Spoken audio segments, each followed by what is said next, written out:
It is 6 p.m. Eastern Standard Time, and we are the POP Baking Club. And today we are doing a gingerbread party, a gingerbread extravaganza. And I've been working on it all week, so I've got a bunch of stuff in process, all over the place, ready to go. I am gonna get started right away. Let me move some stuff out of the way. Normally, I don't have this much stuff going on, but it has been so crazy busy with my cookie box and everything else that I'm doing. To start, I'm gonna get my apron on and do a quick fit check. Tonight, I don't have to worry as much about sanitation because with a gingerbread house, oftentimes nobody's eating it, so you don't have to worry about it, which is great. So whatever candy you buy, whatever candy you've been collecting, anything you don't use, you can move on to next year. You can just hang on to it as long as it doesn't get humid. So I'm gonna put a clean apron on, I have my work overalls on, I already washed my hands, I have my hair back. I always work with short fingernails, no nail polish, no jewelry, minimal makeup, and I'm ready to go. The one thing I need to work on is keeping my hands off my glasses. For those of you who don't know, my name is Kathleen. I'm a certified executive pastry chef, and I teach on TikTok, YouTube, and Substack. We are going to be doing an entire gingerbread class tonight, from mixing the dough to cutting panels, baking them, making windows, to assembling the gingerbread house, and then some tips and tricks on how to decorate and what you need to know. I personally have taught and been in charge of students working on gingerbread competitions. It is very stressful, it is exciting, and you watch a lot of learning going on. People start out with like a million plans, and then they scale back and end up with what they present. People cry, people are happy, people think they're gonna win, and then they don't. There's competition among friends. I mean, it brings out the best and the worst of everybody, but if you have a gingerbread competition in your local area that is supporting any kind of scholarship fund or through your local community college, go and support those students and those programs. I've always had some sort of gingerbread competition at the schools that I've worked at, and it's really, really fun to see what people can do. And so tonight I will be demoing a recipe, and there are two recipes that are on my link tree. One is a basic gingerbread dough and the other is a dark gingerbread dough. I am just going to be demoing the basic gingerbread dough, but I will talk about the features you need to look for when picking a gingerbread dough, because you'll find a lot of them that work. And you basically want to find a gingerbread dough that works for construction. This is not a cookie. It's not something that tastes great. You don't want to eat it. That's not the standard. The standard is, does it dry well? Is it stiff? Will it hold up the walls and the roof and all the candy and decorations that you're going to put on it? On my Substack, I have notes, and I have a little bit of history of gingerbread houses, which goes back like 500 years. And the Grimm brothers, when they published Hansel and Gretel in 1812, made gingerbread houses something fun and part of the imagination in people's homes. And it's a German tradition, and I have a lot of Germans in my family. And when they came to the United States, they brought this tradition. And so that makes sense to me, being from the Midwest, raising my kids in Wisconsin, where there are, second to Germany, a lot of Germans, and a lot of Christmasing and Christmas markets. And I think gingerbread houses are just really, really fun. They're whimsical, they're accessible, and I always have desired outcome. And the desired outcome on a gingerbread house is that people have a good time, that everyone is included, that it's fun, and you end up basically learning a little bit. Maybe it's a teaching lesson, teaching kids how to have a process, but mostly you just have a good time. So we don't want it to be stressful. And then I go into the two different doughs so that you can compare a dough that has less molasses and one that has more molasses, and why. And I'll talk about that as I go through the recipe. And then I talk a little bit about the royal icing and construction, what can go wrong, what will help you be successful. And then I end with building windows. So that's kind of fun. And one of the first things I ever did when I started, which was back in Madison, Wisconsin, I ran into a place called the Vanilla Bean. And I came out with some Wilton bags and a little tip, a leaf tip and a star tip. And I made a gingerbread house. But this is a Colette Peters gingerbread house, and it's literally the very first gingerbread house I ever made. The recipe I am demonstrating tonight has actually been used in a commercial setting for decades, and it's been used in these competitions. So I bet you it's been made thousands of times. So it's kind of your basic dough. It's not a special color or really stand out in any way other than it performs. And it's going to be sturdy and stable. And I'll show you the one that I have done so that you can kind of see where we're going. And I am not trying for perfection, as I said. I don't need my gingerbread house to look perfect. My family, when they do their own gingerbread house and they each get one, literally uses so much candy you can't even see the gingerbread underneath. So I don't worry so much if I have a crack or any marks. And I'm not going to be putting a shell border or anything like that on here because I know that's how my family does it. But if you want something smoother and no cracks and things like that, we can absolutely get you there. But this is our basic gingerbread house. I've been using the same cutters, I think, for over 20 years, and I actually Googled these and found this exact set online. It looks exactly like this, but inside is a recipe I've never even used. These are the sides of the house. This is the side, and then the biggest one is the roof. So you just do 2 of each, and I never change. I haven't really done any other designs, just this design. It makes my life really, really easy.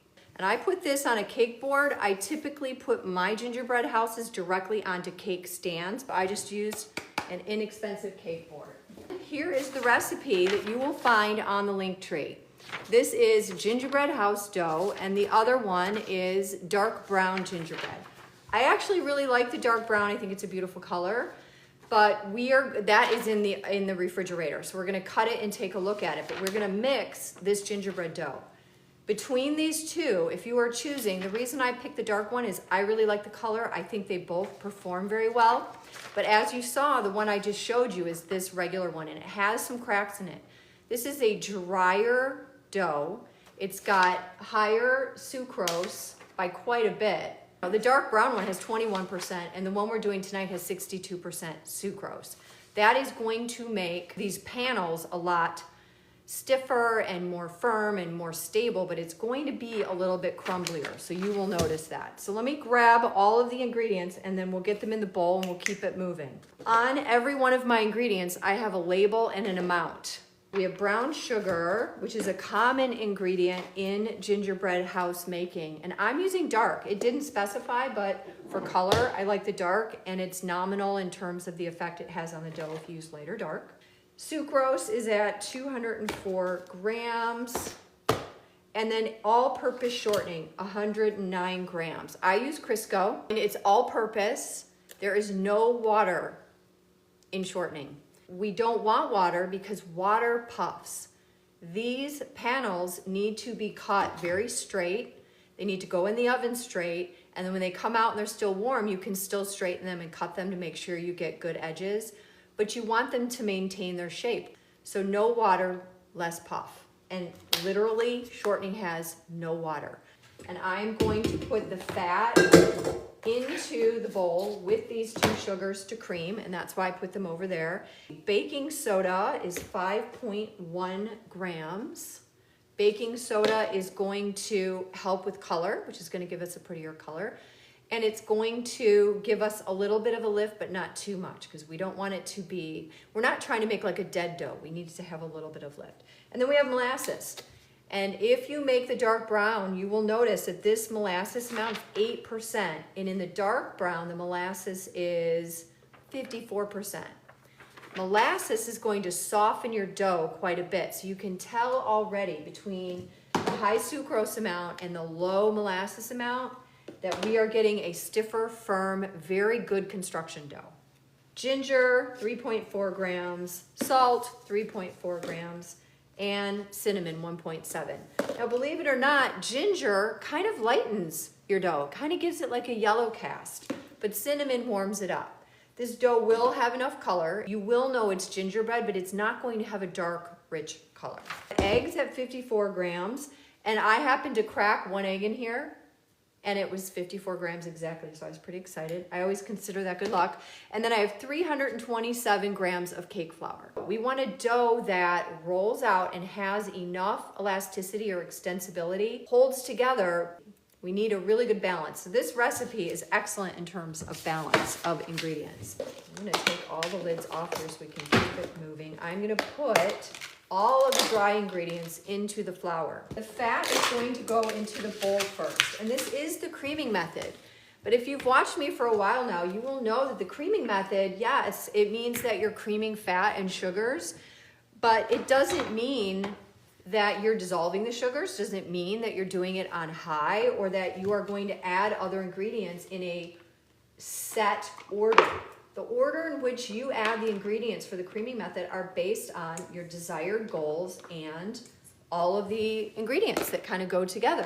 So I'm going to start the fat to get it moving and get my sifter. Been using a lot of parchment this week with all my gingerbread pieces, but what's great about that is they're reusable. As long as you don't have allergy concerns, you can reuse them. I think the shortening is interesting because it gives us the fat that we need and a stable plasticity, and it doesn't get too warm, it doesn't get too hot, it stays stable in the oven, and it has no flavor. So this is something that if you are thinking a gingerbread house is supposed to taste good, you have to frame your reference differently. It's not a good tasting thing. You need it to be sturdy and you need it to be the color and the style that you want it to be. It shouldn't alligator or be dry or crackly. So then I'm going to turn this down and I'm going to add sucrose and the brown sugar. I made the dark gingerbread and this back to back, and I really noticed a difference in the texture. So you can see it's pretty crumbly.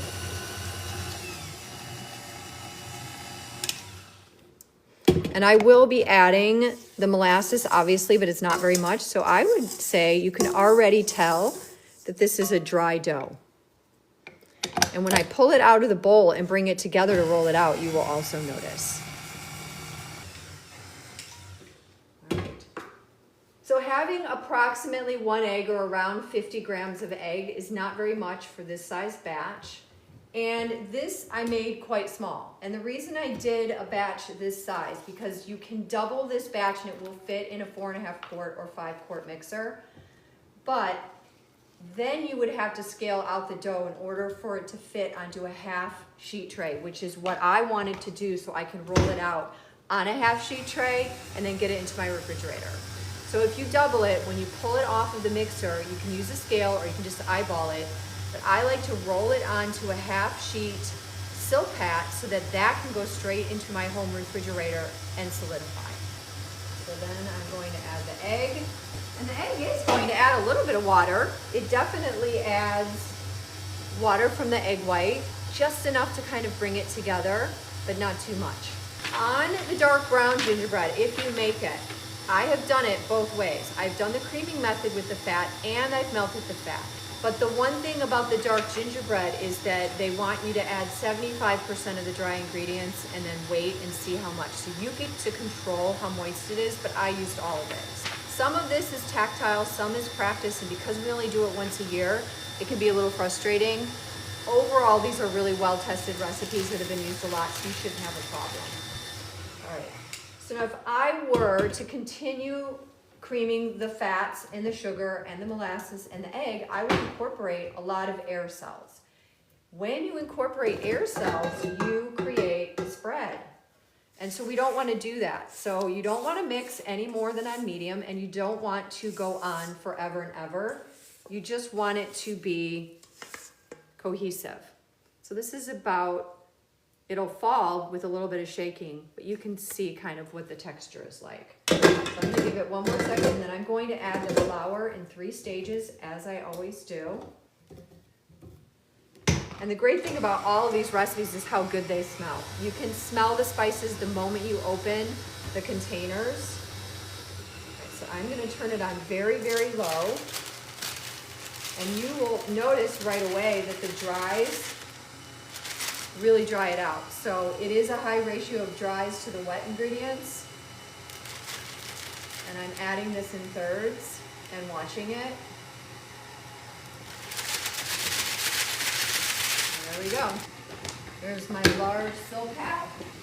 I dump my dough directly onto a full sheet size silk hat because this is how I work. If your countertop is slightly damp, you can actually make your silpat so it doesn't slide around, which is great. I'm gonna scrape this and see if I can get it a little less crumbly. But even if it is a little crumbly, when you pull it onto the silpat, we'll be able to bring it together. So I'm gonna scrape the bottom. And the thing about gingerbread also is that when you're cutting out your pieces, you definitely want to cut everything close together so that you're doing as good a job as you can and you're not wasting any. But your gingerbread panels take up a lot of dough. You might be surprised how much you go through. All right. So yeah, this is definitely a little crumbly. In fact, I think I'll go ahead and warm it up. I'm gonna warm the bowl up just a tiny bit. It should help. All right, still pretty crumbly. And you can even tell, because if you work with a lot of different batters and you touch the paddle and this just comes off, you can tell that's kind of a dry dough. This is what it looks like. It's almost sandy, but you can tell it's going to come together. But it is very, very sandy. All right, so I'm gonna put this right here. Oh, and the reason my gingerbread house cracked is not because the dough was a problem.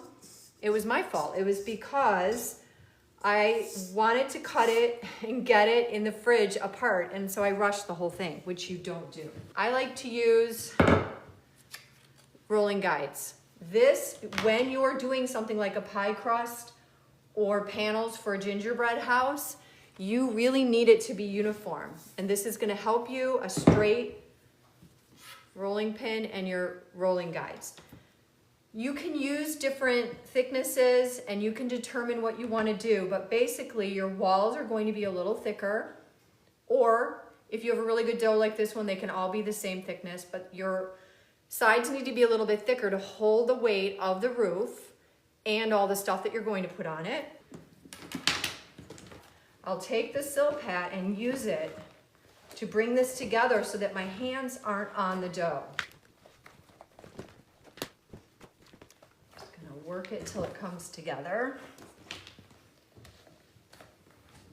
Because we want to roll this out and then we're going to put it in the refrigerator, and I'm going to get some dough that's in the refrigerator and it's been there overnight, and I'm going to show you how to cut it. What I tried doing was making the dough and then cutting it right away, and that does not work. All right. I tend to clue in a little bit better when I'm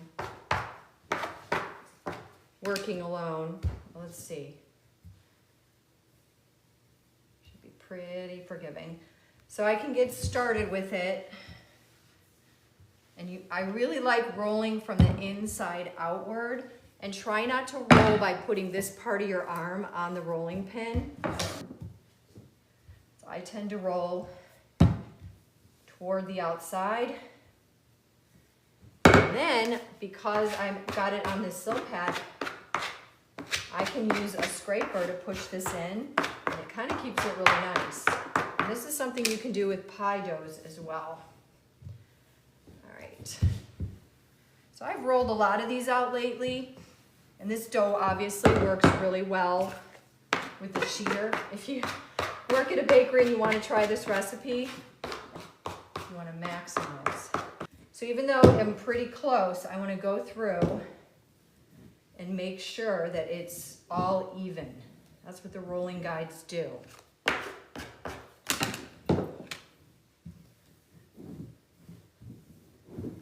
And I want this to fit into a half sheet tray, so I have to be careful how long it gets. Okay. All right, so then I don't really need it to be any more square than this because it is going to be for cutting. This is a half sheet parchment, which will fit into a home refrigerator. And if you do this, kind of get it stuck on there, it should. And I didn't use any flour. I'm gonna put this on here. It is going to go on top. So let's go in the kitchen and get the finished piece out of the refrigerator. So I can remember that I chose the dark ginger dough to do all of my work. And it is my favorite. And you'll see, I love the color and I like the texture. So we're gonna be cutting this and then I'll be putting it into the oven. In a half sheet bun bag. I'm gonna get my cutters, flip it over. So I have one set. I know that tonight I can put this together. I have 2 roof tiles, 2 sides, and a front and a back. I have 2 roof tiles, 1 front and 1 side. So I know I'm going to be doing a front and a side for sure. You can see how quickly this will use up what we need. I'm gonna bake directly on here. When you cut any dough, whether you're using cookie cutters or cutters for something larger, you need to get up on top of what you're doing, and before you press anything down, you have to really get toward all of the edges and not have any space between these. So I want to think about how can I lose the least amount of dough. So you don't want to work far away from you. You want to pull everything as close as possible. But when you press down, you want to scoot this around just a little bit so that it comes up clean. So I'm gonna do, so I have 2 panels. These are not going to puff a lot, so they can be closer on here than a lot of things. I'm gonna do a window that we can fill with some candy. Now, when you make a window in your house, you are creating a little bit of a weakness. So you either have to fill it with something firm like candy that melts and resolidifies. All right, so I am going to try to not crack this. So if you move quickly, these will not get warm, but if you move slowly, that's when you start to run into problems. So to get these to be shaped nicely, I'm gonna take my handy dandy little scraper. So just to help a little bit, I'm gonna straighten this out because it can get misshapen when you move it. And then I will do 2 little windows here. Press down, you just want to wiggle it and lift. That's all that's going to fit on here. These are going to go in the oven. The oven should be 350. And you want to make sure when you put it in that your parchment, it's not smushed off to the side or moved around so that everything is flat. And some people will tell you to bake these on the back side. So you can flip your tray over and then bake on there and it might be flatter. It's also easier to get in and out. All right, so we're at 350. I'm gonna set my timer for 12 minutes because I made a bunch of these yesterday. And I am using a simple recipe. It's basically 1,000 grams of 10X and 200 of egg whites. So you can easily cut that in half, 500 grams of 10X and 100 of egg whites. You can add vanilla or flavoring, but you're kind of wasting money, especially if you're using it for making a gingerbread house. If you use vanilla bean paste or vanilla to make it tinged, that's fine, but vanilla is really expensive, so it's kind of your call, but I don't use it for gingerbread house making.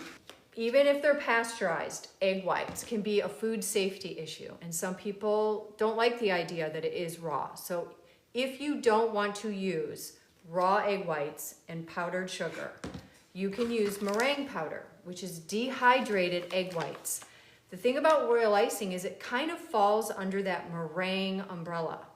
You are whipping egg whites using the power of their protein strands and the sugar and the water, which creates a syrup which begins to form around the protein strands a viscous syrup that's almost like a bubble.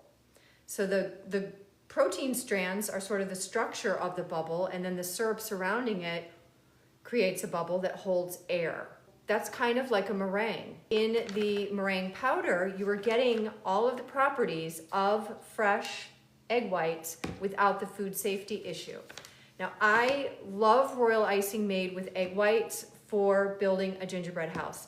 If you have ever taken accidentally and dripped egg whites onto a countertop and let it dehydrate and all the water disappears, or you've taken fresh egg white royal icing and it's gotten on any of your tools or on the countertop, There's no fat in it, so you don't need to degrease it or use a soap to get rid of it, but it will be so hard you won't be able to scrape it. You'll have to put water on it and dissolve it. But when you let egg whites just dry on your countertop, you can do it tonight, just put a little bit and come back in the morning.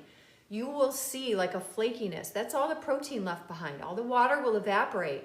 But there is nothing stronger, in my opinion, than those proteins in an egg white. And in fact, when I was doing gum paste, I often had students that were vegans and they would say, you know, what can I do? Because when you really start to build flowers with gum paste and they really start to get bigger and you need strength, this is all you need is egg white. They would have alternatives, but nothing would quite work like an egg white. So if you're going for strength, my vote is for fresh egg whites. This is a bag that I've been using over the last couple of days. I wrap it in a damp, clean towel, and with plastic wrap, it doesn't dry out because this will dry out very quickly. And in fact, even while you're working, you want to keep your royal icing supplies inside of a damp towel. But meringue powder has a lot of the same abilities as fresh egg white. And in fact, when you look at the ingredients, you have powdered sugar, egg whites, Arabic gum, which is a gum which is going to hold water and give stretchiness. There is a flavor enhancer, and there's gum tragacanth, which is in gum paste. This is going to have a little bit of stretch to it, which is kind of nice, and it's going to be very stable. These gums are going to help stabilize it. Egg white is a little more irregular because we're not quite sure how much water is in here. We don't know how old the eggs are. We don't know how long they've been sitting in this container. Has water evaporated? And we just don't know. But in here, we have a stable product. And then it's got some flavorings. I personally love the smell of meringue powder. And when I worked for a cookie person years ago, the great thing about this is when you are dipping cookies, all I did was dip cookies all day. You make your royal icing, you get it to exactly the right texture, and then you dip a cookie and it should just boom, boom, boom. You should be able to go along and it just kind of sets just right and it doesn't fall over the edge. And you get really good at dialing it in. But what's great about using meringue powder is if you need to thin it as it thickens because it dries out just while you're working, you just need to add water. With this, I like to whip it, take it to a stage, pull some out, and then whip the rest until it's stiffer. So I like building with this, and you're going to whip your egg white meringue or your royal icing until it's not something you would typically like or decorate things with. It needs to be stiff.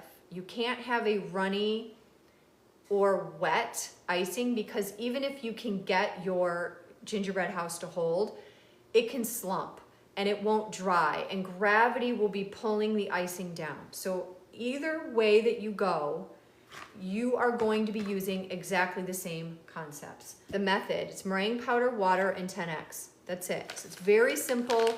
And if you have kids and people who are licking their fingers while they're doing the gingerbreading, while they're adding all of their decorations and they're touching the icing, it's going in their mouth or wherever, this is going to be food safe, and this is not, even if you get pasteurized eggs. There are a lot of tricks to keeping royal icing from drying out. That's your number one problem, is that it does dry very quickly. And so I made this icing yesterday. I covered this to touch with plastic, and then this is a damp paper towel. Not wet, it was damp. That goes in, and then the lid goes on. So this will stay soft for a while. Eventually it could dry out and you could get chunks. I'm going to put this into the mixer bowl. It's white, which I like.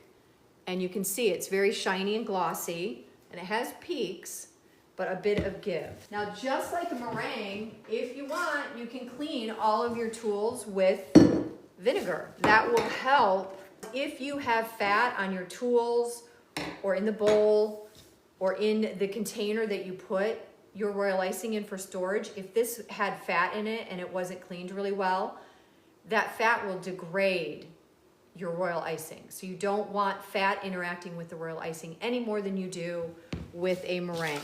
When looking at what is a royal icing, just think of all the rules that you know for meringues, and they're sort of similar.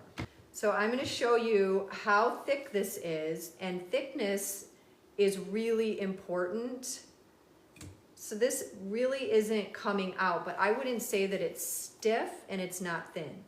So I'm going to reserve some. I'm also going to whip this so that it's stiffer, and then I'm gonna leave this.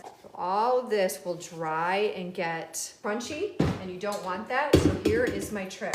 I use never been used clean towels that have been well wrung out. And then this just goes over here. That's how you keep things from drying out. You keep the moisture on there. And if you want, you can take plastic and cover it. And that's what you can do with your bowl. You just take a damp towel. I got a bunch of them wet today. And do this while you're working. And that will prolong your royal icing from drying out. So I'm going to mix this just to get it a little bit more stiff, because I'm going to be assembling a gingerbread house in a moment, right in front of you. Once you get all of your royal icing made, you are going to put it into plastic pastry bags. Oh, I'm gonna turn this down, because when you turn it down, it's not gonna continue to whip, it's just gonna babysit it. So let's go see what's going on in here.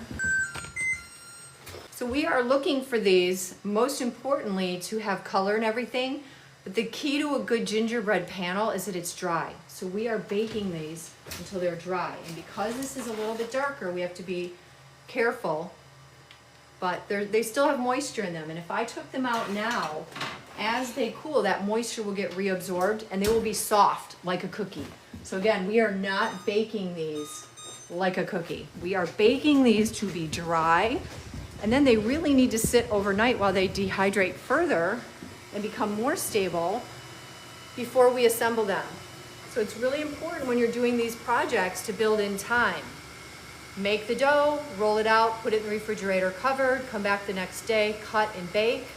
Pull them off the parchment, allow them to get some airflow, and let them dry out overnight, and then you can build them. And when you build the walls and those have set, then you add the roof. And then once those have set overnight, you can then begin to add the decorations.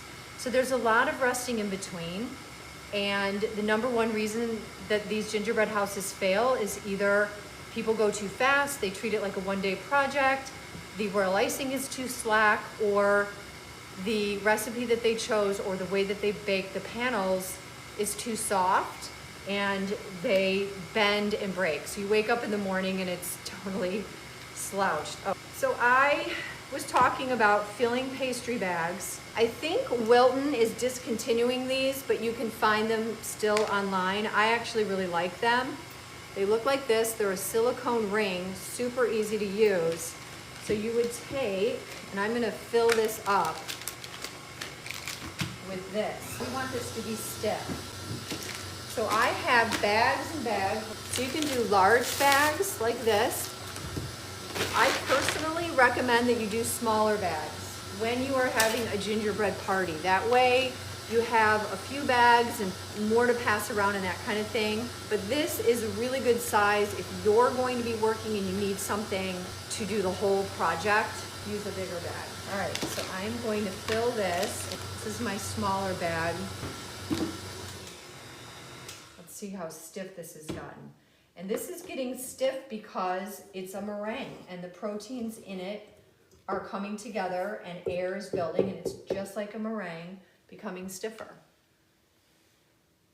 So I can go even stiffer. It is going to start to dry out a bit, but I think this is a good amount. If you want to walk away from this, just put it on low and it won't dry out. But if you stop it, you're going to need to cover the whole thing with a damp towel so that it doesn't dry out. If you notice your royal icing separating, it means there's fat in there or you haven't developed a good emulsion, just like if you were making a meringue. Same thing. All right, so I'm just gonna keep this moving in here while I work. I'll show you exactly how to make these in advance. So you wanna make sure everything is clean, but you can't expect little hands to be able to work a pastry bag, or even big hands and adults who don't know how to. You'll end up with a mess. So here is what I recommend. And this has worked well for large groups of kids. And so in theory, when you fill them, do not cut the end off. Just leave it closed and you'll have a closed bag situation. So you want to take your hand like this and put it in and turn the bag this way. This is off when it's upside down, and this is what is holding my bag. That is what's holding. You don't need to be squeezing here. This is what's keeping the things from coming out the back end. But what you want to do is twist it and take this guy and you just wrap it around and hook it. I mean, it really couldn't be any easier. Like so. Very easy. Here's the trick. You can take a large plastic container and put all of them in, but you want them upside down and pretend like that's not cut. And you're gonna squeeze it in there. This goes in here, and then you are ready for your party. These can sit, not forever, and you could do a damp paper towel in there to keep the moisture, but this is going to be something you can do a day or two ahead of your party so you can get on top of the royal icing needs. So I use deli cups, but you could also put 5 of those bags into a container, and you're going to need at least a bag per person, and there are going to be people who go through 3 bags and others who don't go through 1. Bargain for 1 bag per person, but then do double. That's what I would do. All right, let's go see how my panels are doing. We're gonna keep that on so it doesn't dry out. But if you leave your royal icing to dry, you will end up with chunks that you do not like, and they will get caught in your pastry bag, and if you use pastry tips, you'll be in trouble because they'll get clogged and it's really hard to unclog them. So managing moisture is really important when working with royal icing in general. All right, I can tell they're dark, which I like. See how much darker they are? So this is a call I'm going to have to make, and I'm going to give them 2 more minutes. And I don't want them to be soft. I would rather have them get a little bit darker. They're not going to be burned. And one of the number 1 reason people underbake their gingerbread panels is because they're afraid of burning. So don't be afraid of burning. Do what you need to do. This is a spatula that I put on the countertop, and these pieces are already dry. You can tell. And nothing would stick to that. So when you are applying dragées and decorations and things to royal icing, you need to get it on while it's wet. It will form a crust very quickly. And again, if this sits on here, this will become very hard to clean off. You'll need to use hot water. So I recommend these. I recommend building in your bags in advance, being aware that when people are working on the gingerbread houses, especially if you're doing it with kids or a group, you're having a party, you or somebody who's in charge is going to have to go around and make sure that things are being covered, cleaned up, supplies are being refilled, and things are moved around because it gets chaotic and messy very quickly.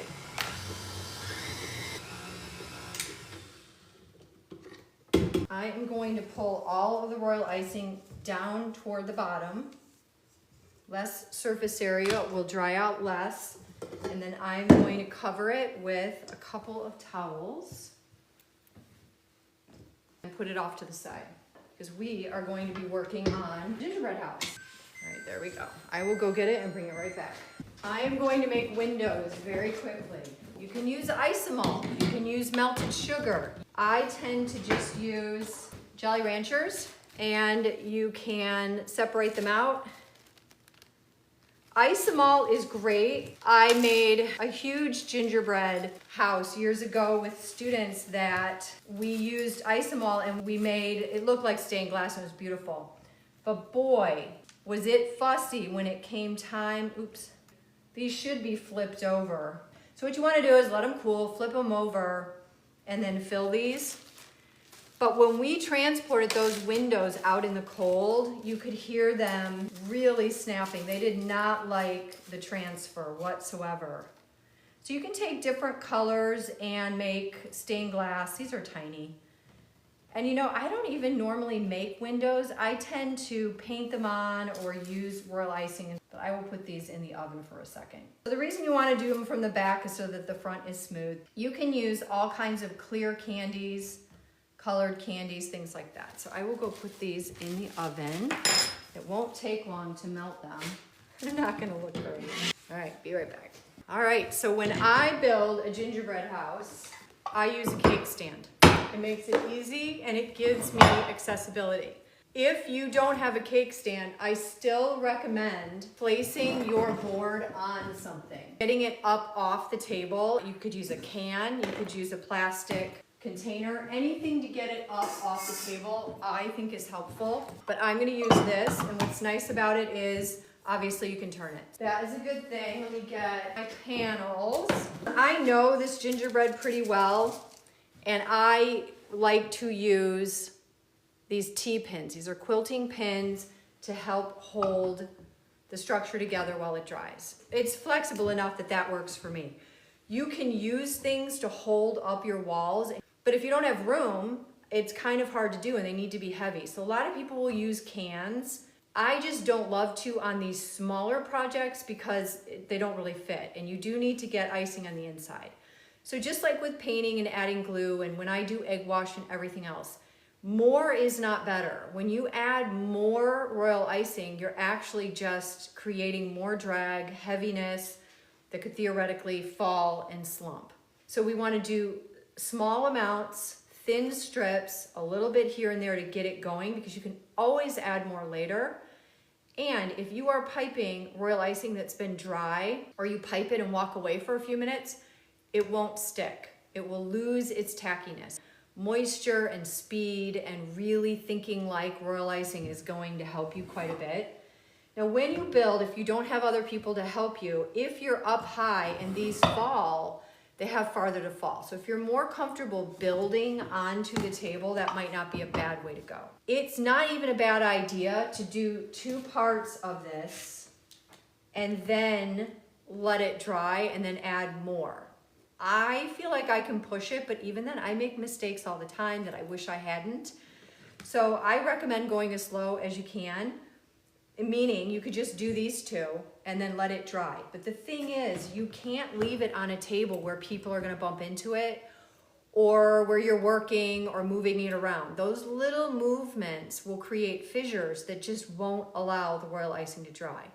So if you can get it all put together and then put some place where there's lots of airflow, it's not too cold or too warm, and it's not getting bumped, it should be dry by the time you wake up tomorrow, and then you will be ready to add more.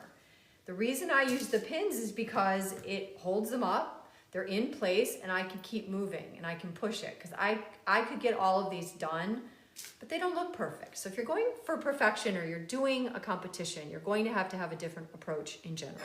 You're gonna have to go a lot slower and build in days, but we're gonna try to go as quick as we can so that I can show you. Let me go check on those and I'll be right back. So this is why you wanna go from the back side. You can see how it's messy. So if I had flipped these over, then the back would be messy and the front would look nice and clean. But when these are solid, I'll pull them up and you can see how great they look. And I will show you. This is a window I made using gelatin. See how I used a gelatin sheet and I glued it on and it's clear? Isn't that fun? That is no structure. That is not going to build strength. The candy or isomalt will build strength and it'll be fun, but these aren't going to be lit from inside, and a lot of times with windows, it's really nice if you're doing a larger project to put some kind of light inside so that it looks really pretty. I tend to look at, before I even begin, what kind of lines I have. The top line for the side doesn't matter as much to me, and I know this goes this way. But you can see it's not a perfect straightness. So I might fiddle with it and think to myself, which way do I want this? Now I could have straightened this out when it came out, but honestly, like I said, for our desired outcome, and if you saw the photos of what my family does to these, it is like, there is not a spot left on these gingerbread. They cover it with everything. So I'm not concerned. I'm not concerned about it. But the other thing is this is not very big. That's why I like using a larger cake board or a larger cake stand. I call it the yard. So there's no yard on here. So I'm gonna try to center this, but if I moved it too far over and it ends up like that, I'm gonna have to be aware. And the other thing you can do, if you are working in a way that you're trying to be straighter, more professional, you're doing a contest, you can take a microplane. You can take a microplane and smooth edges out. So you can smooth it out, straighten it out. A microplane works really well. So you can straighten out your dough when it's raw, and then you put it in the oven. You can straighten it out right when it comes out of the oven. You can even cut it. You can do a lot. You can't cut windows, but you can cut off little bits and make it straighter. Or you can use a microplane. Otherwise, you're just gonna have to work with what you have. So what I would like to do is start this process out knowing that I'm going to be adding pins to the side. So I'm gonna go ahead and stick them through as close to the edge as I can, knowing that the edge is a little brittle. But not only do I want these pins to go into here, but even if they don't, they could go on the inside and then they'll support the wall. So it's a win-win. I really like using pins, but they can have their own problems. So you can see how it's coming through, like so, okay? And then I'm going to take my icing. So this is the front or the outside, and this is the inside. So I'm going to take just a little bit of icing like this, and I'm gonna work fast because even waiting a minute and this will dry. And that is a very thin amount. It's not very straight. And then I'm gonna take this guy, and this guy needs some on the bottom and on the side. So I'm gonna connect this, and you can clean up anything with a damp paper towel or a clean towel later. So then I'm going to feel and get the pin in. It doesn't need to go all the way through, just until it catches hold of the wall. If you have a really good royal icing, a lot of your problems will be resolved just because of that. So then I'm gonna take this, do this, and then get the other side, and I'm gonna see which one is straighter on the bottom. It looks like that one. I'm just gonna move as quickly as I normally do. All right.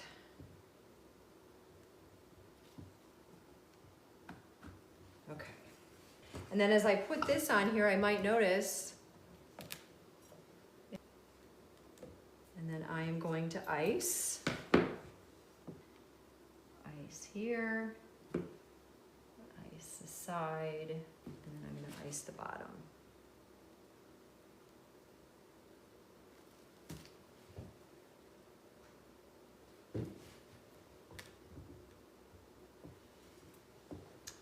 And this is when I need to move it, because even if you wait a little while, it'll be dry and then your royal icing won't stick. I'm going to go ahead and reinforce it with the pin because I want to put the roof on tonight. And normally I would say do the sides and the front and then put the roof on tomorrow.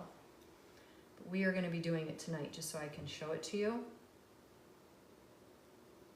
So you can tell this is construction. It's thinking about strength and weak spots. You have to really be honest with where you're headed so that it stays together. So it looks pretty straight to me.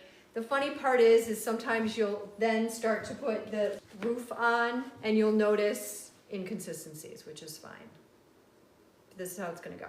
Let me just show it to you. I don't want this to break, but up close, and you can clean this up. There are a lot of gaps in the bottom, gaps on the side. That's what we're working with. So what I'm going to do is take my icing and go on the inside, and I am going to do the smallest amount I can to just sort of buttress the edges without breaking anything. Go up the sides. It can be a little hard to do when you're doing these little houses. And if I were to keep this royal icing in one of these containers closed for the night with a damp towel wrapped around it, I can come in the morning and put another panel on. So you can do this over the course of days without it really ruining your schedule, I promise. Once you've got the royal icing made and it's in a container, you're good to go. More is not the answer, but you definitely want enough. You want to keep a clean towel around to keep everything nice and clean. What I am going to do is put the tops on. So they're not the same. They're like different kind of shapes and whatnot. But I want to find for the top the straightest top because that is where it's going to meet. And sometimes it meets like that, and sometimes it meets apart, which is not a problem because we can fill it in. So I am going to put icing on both sides, and I'm going to put the roof, and then I'm going to pin it. I could also just do one, but I don't like to do that because I like to know how I'm working. And it's not even going to touch here, so I'm not putting icing there. I wipe off the end of what's coming out of here because it's already dry. So I'm going to put a strip here. I don't even know if Dave has ever seen me do this because I normally would do it either at work, because if you have a bakery, you can make these just like this and sell them. I would make them at work and bring them home.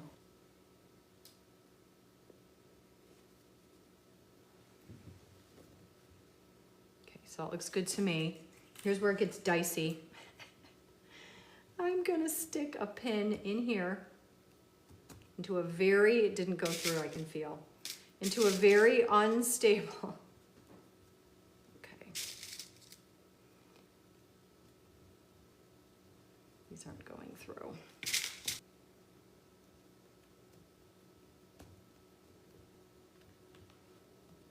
I can feel, okay, that's what I needed. But as long as it stays up through the night, we'll fix it. We'll get to the fun part. I like the fun part. Then you would take a clean towel and clean everything up. Before this dries, you can make this look brand new. And you can do it by using a damp paper towel or like this palette knife and going in and cleaning everything. Like so.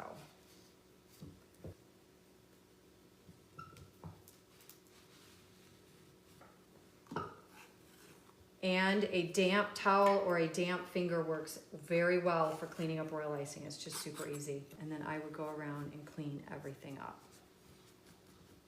because it normally wouldn't be that messy. So this will dry overnight, and then I will move on to decorating the one that I already have done. Once this is dry, you can go through and reinforce it. And the way that I do the top, because you can see there's a space there, do a really thin amount and let it dry. Even if you still have a gap, like here you will see, go back and forth. This can dry overnight and then you can build more on it tomorrow. So you can continue to build strength a little bit at a time. You have to let it dry in between, but I would take a damp finger and fill in the joints until I have a really sturdy house. Other thing you can do, you want to finish things with a nice finish, is to do a little bit of piping. Not that looks good. There we go. You can just do anything you want to finish it. And then what I would do for the top for my family is, because I know they like to have a place to build on the top. So you can just keep doing whatever it is you need to do to get it done. And then if you want, fill in the areas where there are gaps for strength. And again, I would spend a lot of time cleaning this up, like a lot of time. I would get it 100% clean. If you want to do anything with the royal icing, like pipe windows on or anything like that, you want to do it on the table. So this is something I was working on today, and I was just playing. So I am building directly onto these panels before I build the house. So now that these are on here and they had a chance to dry this way, and I did marzipan, little decorations, little fruits. I made plums. I made these little pots with pears and plums and an apple and some leaves and things. And then for fun, last night, I did some piping. So you can absolutely do this kind of thing onto a finished gingerbread house, but it's a lot easier to do on a flat surface. This is the one I just baked. But what I would do to make this look better is to take, let's say, the royal icing, and I would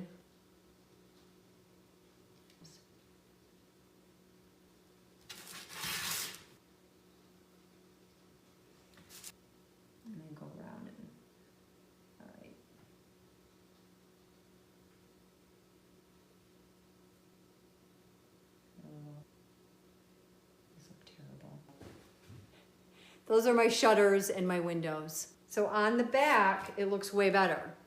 That's why these should be flipped over. See how nice and clean that looks and how messy it looked in the front? A little cleaner. Before I ever do anything, when I'm decorating, I never do what I just did. I don't do it for a reason. And that's because if you haven't planned what you're doing, you're not gonna do a good job. So I actually take a pen and I look up my ideas and I actually draw them out. And it sounds silly, but just by doing crisscrosses and dots and this brick pattern and some string work, it helps my brain start to formulate the connections and the spaces. It helps me get a plan. So now we get into the fun part, which is the decorating, where anything goes. We'll just leave this guy in the background. So if you are throwing a party, you don't even need to have everything at your house. This is something that you can bring with you. You can put all of this stuff into deli cups and into tote bags and you're good to go. Anything goes. Now I'm gonna move this because I am shaking the table and I'm gonna put it off to the side where it won't get bumped. The gingerbread house I just put together was the dark gingerbread. Here is the light gingerbread that I did yesterday. You can go with themes, you can go with colors, whatever, and you can be as creative as you want. You can use nuts and fruits. I have spices that are getting old. I would like to do all like a woodland theme, almost moody woodland, not even greens and stuff. So I bought black Tic Tacs. These are supposed to be like coal. I bought black dots that are really almost like a dark red. Very fun. Root beer Jelly Bellies, browns. And then I bought Necco wafers in a big container. And these are supposed to be black licorice, but they're more gray, but I can work with it. And so I think these colors will look really pretty together. You can also use things like cloves. These are juniper berries, pretty color. Allspice berries. The star anise is really pretty. This would be pretty over a window. Look at the seeds that are still in there. It smells amazing. Instead of pretzels, you could use cinnamon sticks. So in our household, we like to use pretzels for building fencing and chimneys and things. And so we use the little ones and the thick ones. And then we just go traditional on all of the red, white, and green. These are lifesavers, which would make really cute decorations for the top. On the sides, they look like lace. And then obviously star mints are great. This is all based on what you want to do and what your family likes to do. These are regular dots.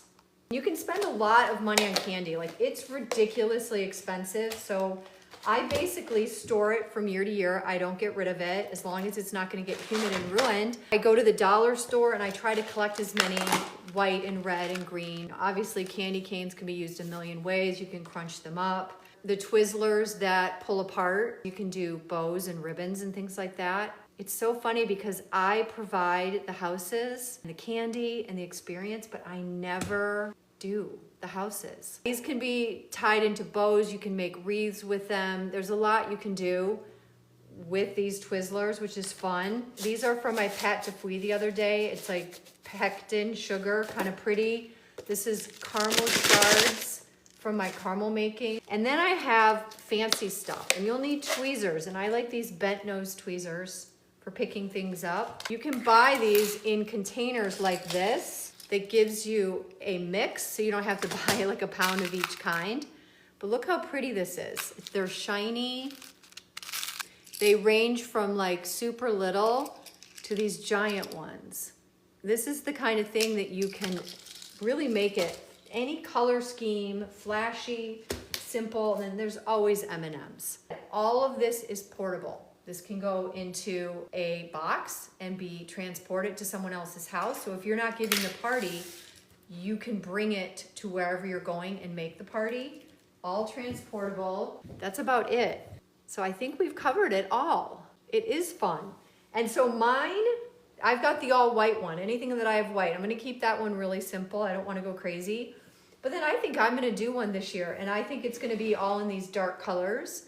And you can buy cereals and Cheerios. A lot of cereals are brightly colored. You can use dried fruits, which can be pretty colors. It's just the sky's the limit.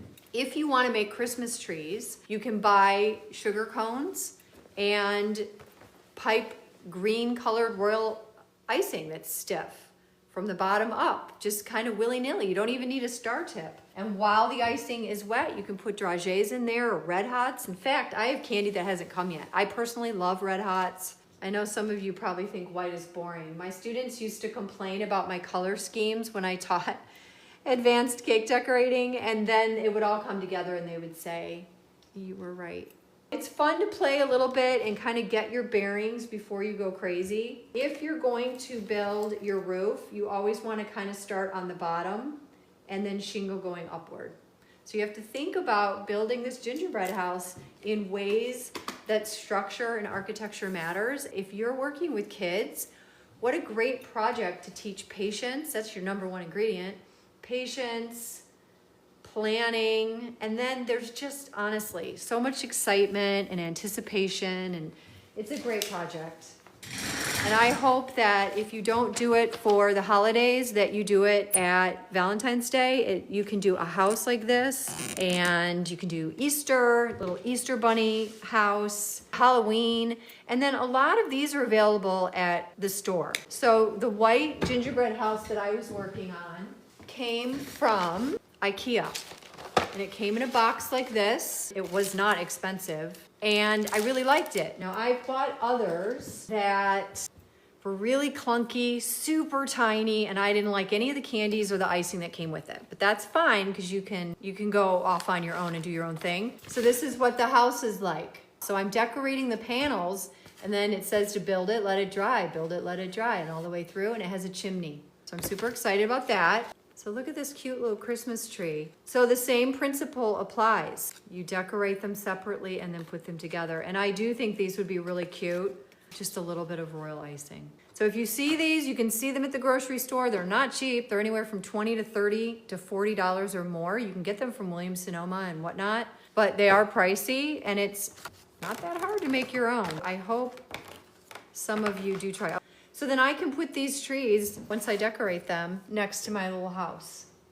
So there are lots of options. If you're crafty, you already know how to do it. So if you're looking for them in the store, it's a little hit or miss. This is the gelatin sheets. They look like this. That's gelatin, it's been dehydrated. So I like it because they do mimic lead glass, and then you can take the diamond pane and you can center it the way that you like it. So you can find this on Amazon or at pastry shops and things like that. So get creative, look around. Is there any food you need to get rid of? Nuts and things that have gotten old. Almonds look beautiful on a gingerbread house, and we are good to go. I hope if you all do gingerbread houses, you send me photos. I love to see what you're doing and who's playing. I think Dave and I we're gonna do it. I'm usually the judge, and it's funny because I know who wins and who's as good, but they all think they don't care. Like, they don't care who wins, because they all think theirs are the best, and it's a lot of fun, and it really doesn't matter ultimately. But I think that I'm gonna have fun doing mine this year. Somebody commented on one of my posts that their family's so competitive that it's not even fun. Like, they basically argue and get competitive over this. So I think that's sort of funny how everyone has a different approach. I did a video last year. It's all about the gingerbread houses that I've worked on. And I did a life-size gingerbread house with a bunch of students. It was an incredible project. You could walk inside of it. It was gigantic. Everything was made by scratch. Every single panel, shingle, gum paste. The artist students in our class did bugs. I did all of the ivy and the leaves. I must have made 1,000 leaves for the ivy. It was insane, and it was beautiful. And I hope you all have a wonderful rest of your week. I know that this was a big night. There was a lot going on. Thanks for coming. I really appreciate it. Have a wonderful rest of your week, and we will see each other. Bye, everybody.